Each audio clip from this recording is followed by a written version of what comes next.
Hello, everybody. Welcome to another episode of Euphoric, the podcast. I'm sitting here with Allison, who I have known since 2022. We've worked in together in so many different capacities. We were able to meet at my first Bali retreat, which was just so special. And just Allison shares such valuable information, a very experienced therapist who has a very famous online profile called A Note from Your Therapist. And I thought we would just answer, some burning questions today, just really go over a lot of different topics, get to know Allison a little bit better and her philosophies on life and stuff. So, without further ado, how are you doing today? I'm doing great. Thank you for having me. Well, so one of the things that I wanted to start with is this concept that I know you've been exploring in your work, this idea that like there is almost no right way to be a woman. Either we're Mm. labeled as too much and whatever that kind of entails, or not enough and all the kind of limiting beliefs that, does entail as well. So I'm just so curious, how would you explain these concepts to an audience? Where do they come from? And how do we know that we're exhibiting symptoms of either too much or not enough? Yeah, it's a great question, and thank you for asking me. In my work with clients, the things that will sort of pop up, right, is I need to work harder. Oh my God, I'm working so hard and therefore I'm ignoring my kid. Or conversely, I am spending too much time at home and therefore I'm ignoring my work. And while those are just examples that will kind of manifest out and from their lives, the underlying limiting belief is like, I am just not doing enough. And actually, this came to sort of the forefront of my mind at your Bali retreat. And we were sitting with 10 beautiful, amazing, passionate women in all walks of life. And when they were telling their stories, no matter what it was that they were doing, whether they were a lawyer or a really heavy, hard-hitting mom, always like showing up to the PTA meetings and whatnot, they just felt like there was a deficit in what they were doing and they couldn't catch up and they were really exhausted. And I started to think about this idea that it's such a common experience, particularly for women. I get a little feminist here, right? That we're just not feeling like we deserve the space we're taking up, whether it's in a boardroom, whether it's in home. And so I really started picking away at that. And between my friends, my family, certainly clients that I work with, I just kept seeing this theme repeat, right? You know, oh, I went to the gym 4 times this week, but I didn't do all the things that I wanted to do. I'm on such a good diet plan, but oh my God, I ate the cookies this week, right? Like constantly coming back to the thing that they're not doing. But then what was interesting is when I started to pluck that away, I also noticed something else that would pop up with the same exact women, right? So this isn't the I'm not enough or I'm too much, right? I would come to them and say like, wow, it sounds like you need maybe some more support, for instance, right? What would it feel like to not actually care about the dishes? And the narrative that I just kept hearing over and over again was that asking for their needs, they'd be a burden, right? They weren't, so it was not only that they weren't doing enough, but if they asked for the support, if they started asserting their own needs, if they started eliciting boundaries, that then they'd become too much, right? Like that would be unacceptable. And it just, I just grew a giant awareness to like, that is such an exhausting cycle to be oscillating between, right? Like, I feel like I have to do everything for everyone all the time. And if I make any time for myself, if I activate any type of support, I'm suddenly a burden. I'm suddenly too much. I'm suddenly a problem, right? I should be able to do this by myself. And so I want people to identify those two things. Like where in your own life are you feeling like you're not enough? And then why is it so difficult for you to assert your needs? And a lot of the times, again, that's that limiting belief of like, but I should be able to do this. I shouldn't have to ask for it. And this is something I know you struggled with as you shared on Mm. your personal profile pages, and something I definitely do too. I think it's like the hyper independence, especially someone who's very ambitious and kind of has learned to take care of their needs throughout their life and just kind of do things on their own. It is so hard to ask for that help, and it seems like it's breaking the facade that I have kind of everything together. So I'm super curious, like, what can we gain from, asking for that level of support and help? How can it actually like make us more successful? But also, what kind of mindset strategies can we use to even break the kind of paradigm that we're talking about here, that, we're too much if we need that support. Yeah, it's always going to come back to mindset work as it does, right? And a, a thought that I'm always having is a lot of the times we'll put our expectation very, very high in a way that we just cannot meet it. So when we don't meet it, because it's inevitable, I'm going to do everything for everyone all the time, I'm never going to ask for support. We don't actually question the expectation itself. We question ourselves, right? We're like, well, I didn't do it, so therefore I am the failure. And so where the mindset work for me always kind of starts, particularly in the I'm not enough, simply is managing better expectations, right? And like so many high functioning women, so many hyper independent women, like we have been historically rewarded for doing things on our own. So, for me, part of my personal journey and something that I bestow upon clients is just like, where did I even learn this from? And if I think back to my own journey, I was a good kid. I was a straight A student. I was I mean, I didn't have the language for calling it an overachiever then, right? But it's like I had a job, I played a flute, I was on sports poorly, but I had friends, I babysat, and all of the time I was getting so much reward for like, look at Allison, she does so much on her own. She's a kid you don't even have to worry about, right? And so I really started to adopt this philosophy that, sort of my worth was contingent on my ability to just show up, not only for myself and not need any help, but also then I would step in for other people, right? Like my teachers who liked me, right? Because I'm getting good grades and I'm a nice kid. They're the ones that are gonna be like, you know what? Yeah, Allison, there's a new kid. Can you walk them down the hall, show them the ropes, right? I'm at work and I'm a babysitter, and they're like, can you pick up another, weekend? And I'm like, yes, of course. Oh, you're so accommodating. And so all of this narrative started to get internalized inside of my psyche, and I didn't know, right? It doesn't come off as traumatic, right? It's not something that seems immediately destructive, right? When I can look back at my life and think of my mom, it's like, well, of course she was, praising her kid who was getting good grades and doing well in sports. But what happened is because that became so much part of my identity, it wasn't just something I did anymore. It was who I was, right? So now I show up and I'm a grown up and I have multiple degrees and I'm working multiple jobs. And when someone's suddenly like, you can ask for help, right? Or you don't have to do everything for everyone all the time. You can slow down. You can take a beat. You can take a breath. That's where the mindset work I really had to start to bring in because it was so foreign to me, right? It just didn't feel accessible at all. It felt like that was a failure to me. Yeah. I'm curious, do you find a difference between doing more or, being too much in areas that we're really passionate about versus areas that are maybe more imposed by those kind of narratives that we're like, oh, this gets me validation or this checks off this box? And how do we know when we're operating between one or the other?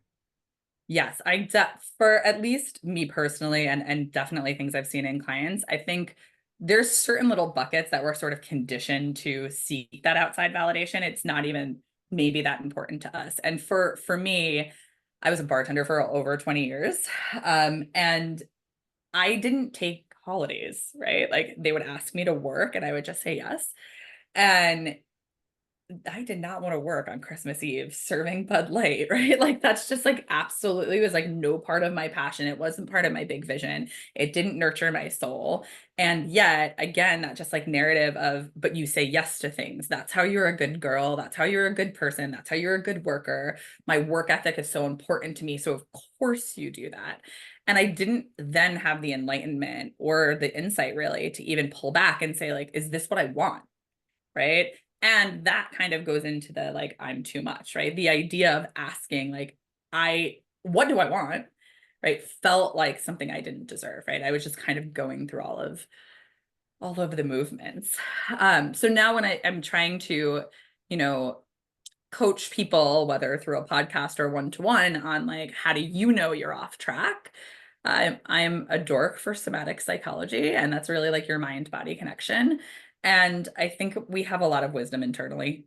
And if I really thought about saying yes to like a shift bartending, right? And I really had the tools at that point, which I didn't, to drop into my body and see like, where is this thought coming from? It was because I felt like I had to, and it was actually bringing me quite a lot of stress, right? Like I didn't walk in head held high. I would dread the shift. I would have a lot of FOMO. Versus now, when I'm saying yes to things, there's intention around it and there's passion around it. And yes, of course, work can sometimes be exhausting no matter what we do. But the energy and around what I'm saying yes to is much more aligned with who I am. And therefore, it's like, it's just more organic. It's more intrinsic. It isn't based on these outside pressures. It's really based on something that's in like my heart and my soul. Mm. Super intuitive way of just like connecting with yourself, and you can use that in on all things, even if you're passionate about something, but you're putting on too much in that one passion, it might be that good connection to just listen to your body in that moment. I'm really curious. I know we've talked about this too much and the not enough kind of thing. And you've also introduced this idea in your work of like taking up space. And I wonder if there's like some ways that you could describe some of the more negative societal constructions of what even too much means, like how we portray women who are too much and how we can translate that into the positive qualities of like taking up space. So for some example, we have like bossy to leadership or like Mm. braggart to, well, confident. Are there any other kind of examples you can share like that? Yeah, I had this epiphany with a few years ago. I have a beautiful goddaughter, and she is now just turned 16. At this time, she was maybe about 10 or 11. And her mother got dragged into the school office. And basically, the teacher and superintendent, whoever was there, was coming to my friend and saying, listen, Hayden's too bossy, right? She's raising her hand really quickly. She's always the one that like wants to put her ideas forward, right? She's staying late, all the things. And my friend very insightfully, it's like, we'd call a boy a leader, right? Like the boy who's a visionary, throwing their ideas first, willing to pitch in, willing to stay late, taking the extra credit. And yet somehow that's really problematic because, it's my daughter. And I spent a lot of time thinking about that. And it's, one example probably of like millions that we can collectively think of all of the times where, yeah, right, like women who have a really strong voice come off as bitchy, right? Something I do a workshop on confidence and the myths around confidence. And one of the myths that I have identified is, particularly when I speak this to women, I'll say, hey, I want you to hold your head up high. Let's say things that you love about yourself. And almost always the response is, then I'm going to come off cocky. Right. And that's just not true. I can say, I am amazing. I am smart. I am intelligent. Oh my God, Carolina, so are you. Right. Like me saying my worth doesn't take away from your worth. But we have really this strong pattern culturally that's showing up for women with a voice are aggressive, they're bossy, right? They're cocky, they're egotistical. So then it sort of makes sense that we're going to start to shrink ourselves because who wants to be egotistical or cocky, right? Who wants to be showy? Who wants to be bossy? Who wants to be difficult? So, I think all of this comes in. And, for me personally, I was really working really hard in therapy and like trying to identify ways in which I could assert better boundaries, ways that I could show up with my voice better, right? I say take up space without apology. And one day I was coming to my husband. I love him. He's a great guy. I always kind of throw him under the bus for the story. Um, but I was asserting some stuff with him that I wanted changed. And he looked at me and he was like, my God, sometimes you're too much.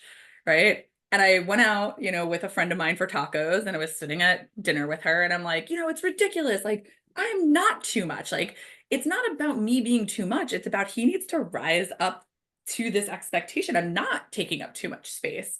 And, very conveniently, she said, and that's the name of your book, and it will be. But, yes, I am too much. And I had a brilliant podcast interviewee say, I'm going to misquote this marginally, so I'll say it in my own words.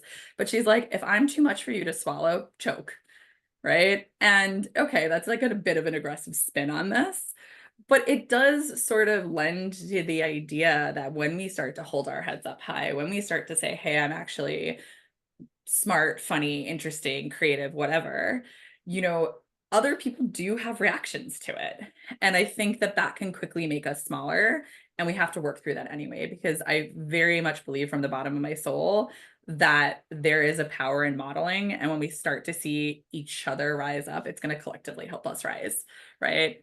But that's radical work and it shouldn't be, but it is. Yeah. It's so interesting the different like nuances and elements of that. One that I've noticed really heavily too is that like a man's desire to build like wealth is seen as providing and protecting his family, and a woman's desire to do the same thing is greedy and you shouldn't want money and you shouldn't, charge your worth. That's ridiculous. It's too expensive. You know what I mean? So like that I think gets tied in our culture and our society. And I think so too that like, when you look at the creator and online coaching, online educator, kind of this like whole Instagram online boom we've been having over the last few years, it is actually female led, and I think that some of the like the trolls and the hate comments come from that is also kind of reacting against that kind of female power, which is super fascinating and interesting. And hopefully, we're creating a tidal shift as well, against those kind of narratives. Speaking of confidence, so you mentioned you have a workshop around confidence is something you talk about on your social media as well. And I've heard you say that, confidence is a skill that you build. And I'm really curious, what's like your historical relationship with confidence, like as you were growing up? Like, are you the same version of yourself you were when you were younger? Like, how did building confidence look like in your life? What's the before? What's the after? Oh my God, no. I often think of, the cliche when they're like, if you went back to your 20-year-old self, like, what would you say? And so I think back of my 20-year-old self, my 15-year-old self, 10-year-old self, even. I was anxious, I was insecure. I think from the outside, it wasn't immediately apparent how hard on myself I was, but I was like not sleeping, I was overworking, I was people pleasing.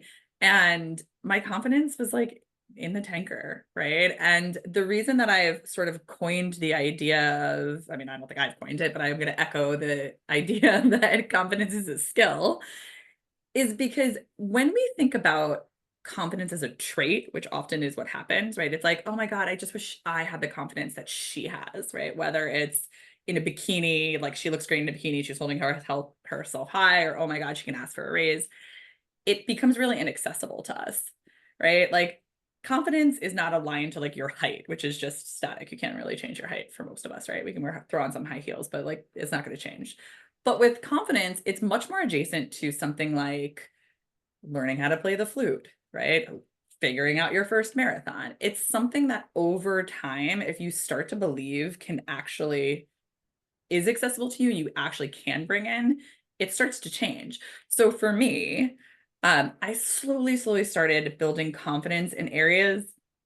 I started focusing on confidence on areas that I already had confidence, right? Meaning I had this random like aha moment one day where I was like, I'm really confident driving, right? And I was thinking back to my 15-year-old self who like had their learner's permit and I was not confident driving at one point in my life.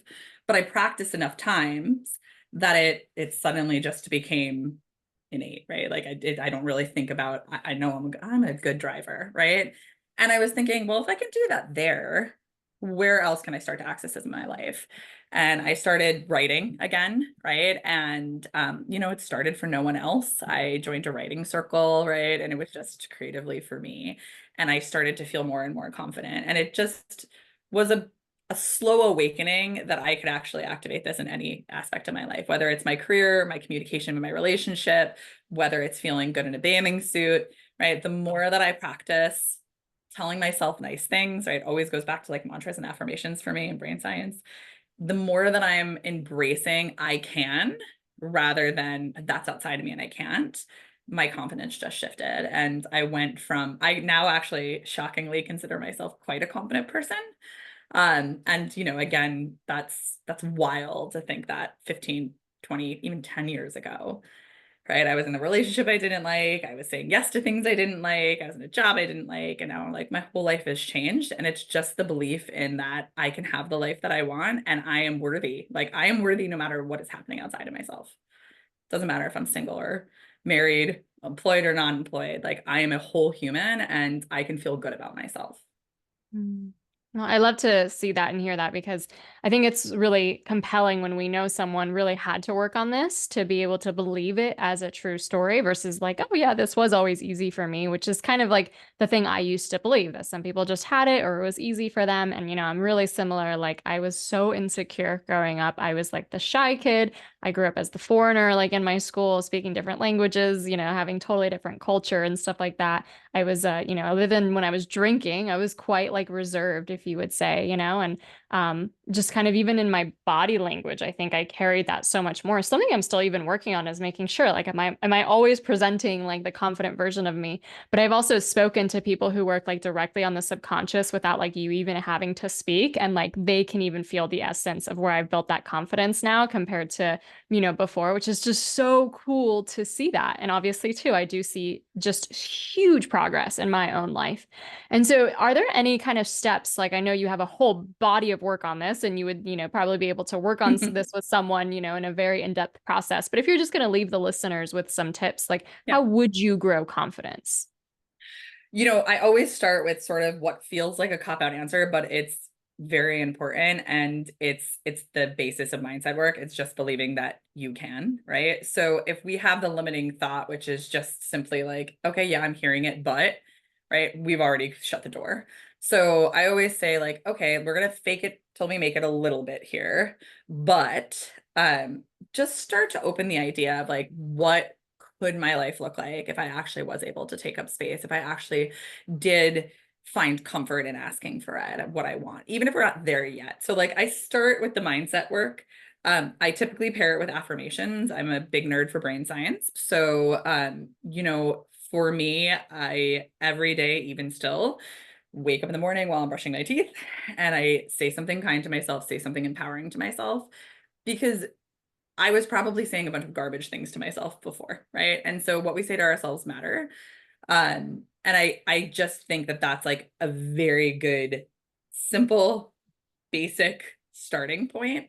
But beyond that, if we go into kind of like a deeper meaning, some of the things that I think about often are one, notice your support systems, right? So that was one that was like huge for me, where I went from insecurity to confidence.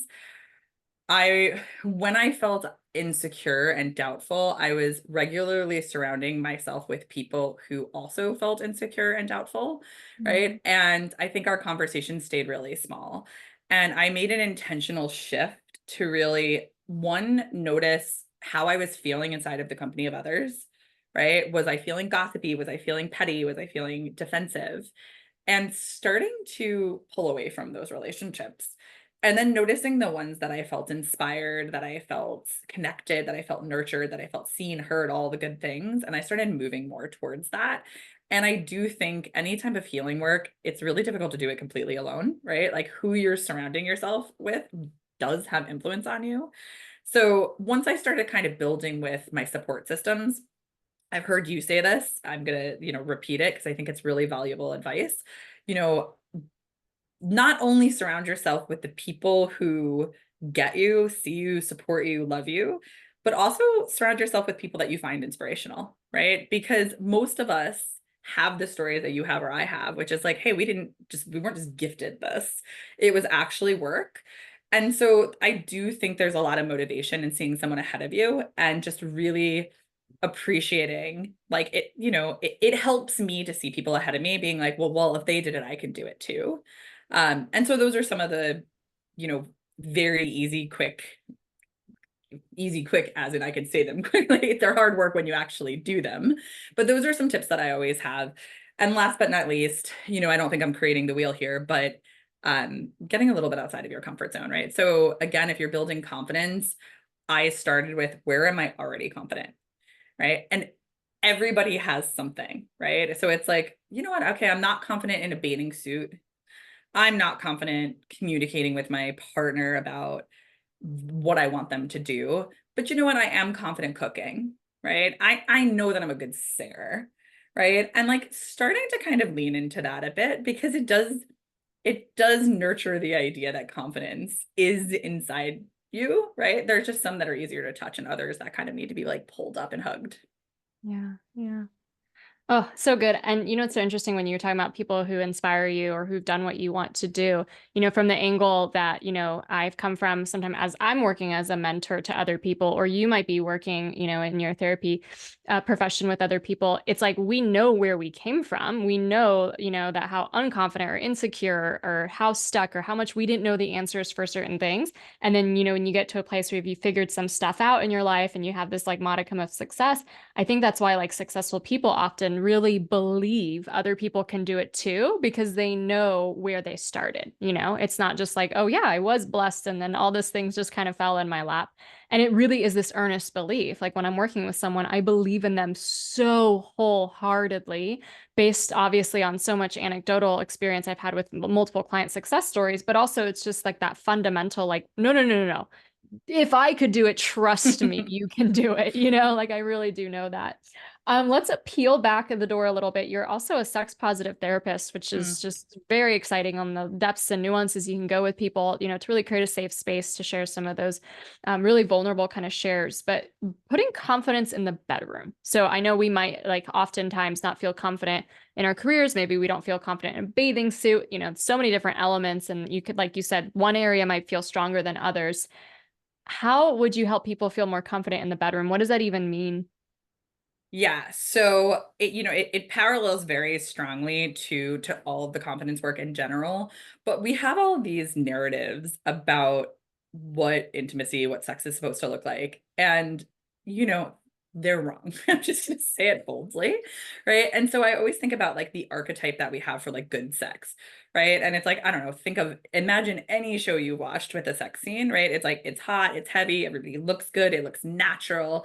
And the truth is, that's not how almost any of us will experience our sexual relationships. And so it's like, it's awkward, it's sticky, figuratively and literally, right? Like there's all sorts of things that come up. And we have never built skills around sex. Like, we just don't. And a lot of our archetypes are really kind of even be destructive. So when I'm working with people about building confidence in the bedroom, the first place I start is just kind of giving a more expansive idea of what it's supposed to look like back to that we set the expectation for like this is supposed to be easy, this is supposed to be so natural and fluid and hot, and actually my sex life isn't looking like that, so it must be me, right? And it's like actually it was just the expectation that's garbage. So I start there. And we look through like where did you get your narratives, what do you even think, right? Where do you think and where did you get it from? And then can we get a little more flexible on some of these things, maybe more gentle, maybe more realistic, right? And that can already start to breed more confidence inside of the bedroom when it's like, oh, okay, actually it's very, very normal for people to feel insecure about their bodies or not be sure what they're doing, or it works really great with one partner and it didn't for the other. And that's just the truth. It doesn't mean I did something wrong. It doesn't mean that I'm not worthy in the bedroom. So we just, it's always back to that mindset work. What are we thinking is supposed to be and what is actually happening, right? And usually there's a lot of distress between those two. So if we can just get more compassionate around what's actually happening, it's a beautiful place to start. And then, all sorts of things come up for all sorts of reasons inside of a sexual relationship. So it could be like mental health, it could be anxiety, it could be self-esteem. So I get pretty nuanced on like where do we, just like what we said before, where do we feel confident in the bedroom? Actually, I think I look great in a bra. It's like, okay, cool, we have body positivity there. Where do I not feel great? Well, I'm not really sure what to do. Okay, so we're just unsure of some skills and maybe we can just need some education there, right? If it's flopped, maybe we work more on body positivity. So, general idea of making sex a little more realistic and then getting nuanced on like where do you personally feel stuck and how can we change that narrative as well. Yeah. And do people come to you when they want like more passion in the bedroom and like talking about strategies for that? Yeah, so the things that come up the most often are, certainly about anything with body positivity, right? So like we feel insecure inside of looking naked. Um, I always say to clients, sex is the most vulnerable thing we do, right? It's someone is literally seeing you naked, right? And you're stripped from like all the things that we typically hide behind.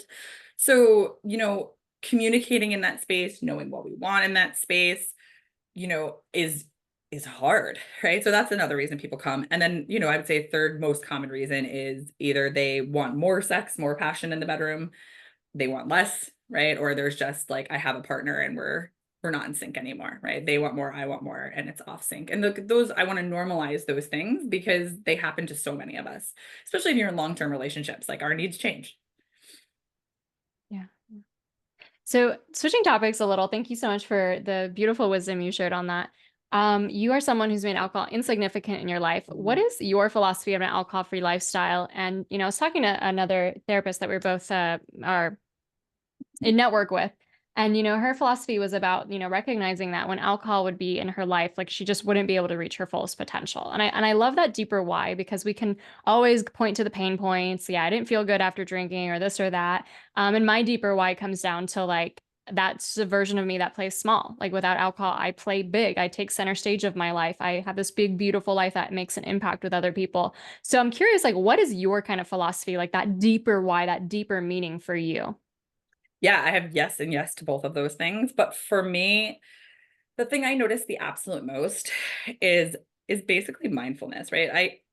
I experience a lot of anxiety. I am an anxious person, and I have spent a lot of time making peace with that, right? There was a very long period of my life where I just wanted to run from being an anxious person, and now I just show up to it. It's like, okay, I'm an anxious person, and that just means I need to really be more mindful of my life. I need to practice more meditation. I need to practice more grounding. And so I was doing unbelievable amount of healing work around my anxiety, and I would feel on top of the world. Like my anxiety just got to a very minimal point. And then, just like you said, I was able to show up, actually be like main character energy to my life. And then every time I would drink, right, it would just wash all of that mindfulness away. And I was having terrible sleep. I was waking up with shame, right? And then I would have so much work to do to just get back to the point of where I was maybe a week earlier. And so for me, like my big why and why alcohol, getting rid of alcohol has made such a unbelievably profound impact on my life is that my anxiety is so minimal now. Right. And without having to do all of that coping, right? Because if I'm waking up every day anxious and then I have to apply all these coping skills to reduce it, there goes my energy for the day. I'm not getting to writing a book. I'm not getting to appearing on podcasts. Where if I swiped all of that away and stopped making it so hard for myself, I suddenly was found with all this extra energy and all this extra time, right? Where I can activate more of my purpose. So, mine's very similar to both of your stories. However, I have that extra component of, oh my God, my mental health was just jacked with alcohol. Mhm. Well, I'm curious, like without it, if you even consider yourself as anxious of a person. No, I Yeah. don't. I don't. And like one of my soapboxes here is just we do often talk about alcohol in relation to addiction. Thank you, thank other people for, opening the conversation that it actually affects all sorts of things in our lives, like wellness and purpose. But for me, it's like I can't be a therapist and not talk about the effects of alcohol on actual mental health, right? And it just scientifically, this is just true, right? It increases depression, it increases anxiety. So, I have so many clients where I believe in personal empowerment. They have to come to this decision themselves, but I will have the conversation with them of like, look, where is this getting in your way? Where is this common denominator on Friday, Saturday nights? Like you've done all of this work to go to yoga and to meditate. And now it's like you're out at happy hour. And on Sunday, you're nurturing a shame spiral, not just like a hangover, right? Like that is your mental health. Your cortisol is, your stress hormones are increased, your adrenaline is increased, right? So, yeah, for me, once I learned that, I couldn't unlearn it. And I just realized that, yes, meditation, mindfulness, wellness, yoga, all that good stuff is so important to bring into my life. But just like Xing out toxic relationships, it's important to look at if I want to get out of my own way, I want to have good mental health and I want to live my biggest purpose. And even more, I want to inspire other people to do that. I got to look at what's getting in my way. And it's just no doubt that alcohol is at the top of the list. Yeah. Yeah. Well, I do think it's only the most intelligent, intuitive women who come to that conclusion and really is just a sign of how much of a big role you're meant to play in this planet. You already do. You're doing so much out there sharing this messages on podcasts, on your, Instagram account with your work and everything like that. I'm curious what's next for you, like what's on the Mhm. horizon and what you hope to create maybe in the next few years in your life and just kind of the message or the movement that you're hoping to build. Yeah, first of all, I think when we all rise up, we do better collectively. So if I can touch as many human beings on the face of this planet and get them to believe in themselves, I will leave this earth thinking I did all right. But on a personal level, I am writing a book. I have a podcast called Becoming Unstoppable that is, my passion project and something I feel really strong about. And I'm hoping to just, have more of these conversations with other, particularly women out in the world that are trying to change this for the better. That's it. That's my 5-year plan. Let's do it. Awesome. Well, we can't wait to get our hands on your book when it comes out, and we'll be sure to invite you back in when that launches. Thank you. Where can people find you, learn about you, all the good stuff? Yes, my podcast, as I said, is called Becoming Unstoppable. It is on all the places you find the pods. My website is anotefromyourtherapist.com, and it's my social media presence is pretty much by the same name, A Note from Your Therapist. Awesome. Well, we'll be sure to include all those links in the show notes and everywhere you can find Allison. One quick, like, spur of the moment question. I'm a huge reader and I love to just pick the brains of other really intelligent women. I'm curious if there's any book that comes to mind maybe in the last year you've read that kind of just was better than the others. Anything that you really enjoyed reading any time recently? I do. I have it's a book that actually came out 10 years ago, but it re-released this year. So I just finished rereading it and I loved it just as much this time as I did last, but it's called 10% Happier by Dan Harris. He tells his story about having his own neurotic break, and he's quite a skeptic. So I liked the book from a skeptical point, right? Instead of just like, hey, this works. It's really bringing in like the logic of why this works. I enjoyed it the first time. I enjoyed it the second. So that's the one I've been recommending of late.